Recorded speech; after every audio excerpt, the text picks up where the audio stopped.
We all know that Donald Trump, if he gets back into the White House after this year's election, is going to spend the next 4 years, possibly longer, abusing the power of the government to take out his political enemies. Now, typically, that's not the kind of thing you would want to let people know before an election, right? I mean, it seems like a reason to not vote for you, but Trump is very open about it. But you know who else is actually even more open about it than Donald Trump? Convicted criminal, soon to be incarcerated inmate, Steve Bannon. Steve Bannon, in multiple recent interviews with Axios and the New York Times, has basically laid out Donald Trump's entire plan on how he's going to target his political enemies. Bannon said to Axios, he said, of course, Alvin Bragg should be and will be jailed. He went on to say that, he abused the 14th Amendment, which he didn't. He accused him of abusing the 4th Amendment, which he didn't, and then said there's a bunch of scores of other laws that he broke. He couldn't name those. There's just so many I can't even name the laws. But those are the things he will go after Alvin Bragg for. He then, according to the New York Times, said, the evolution of any war, they only get nastier over time.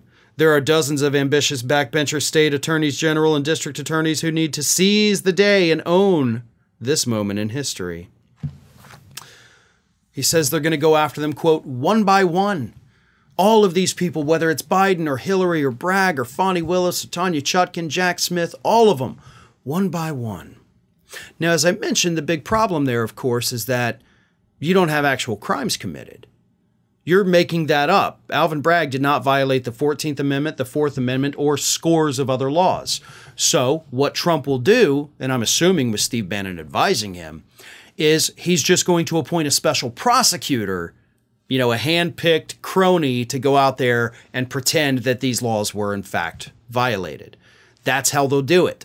If they can get the state attorneys general to do it, that's great. That's what Bannon would prefer. But if they can't, they'll get a special prosecutor.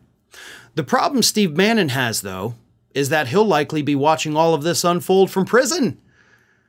I know that Steve Bannon is reporting for prison on July 1st, possibly sooner, and he's only got a 4-month span. So how could he be in prison while Donald Trump is exacting his revenge? Well, I'm glad you asked that question, because Bannon is not done being prosecuted.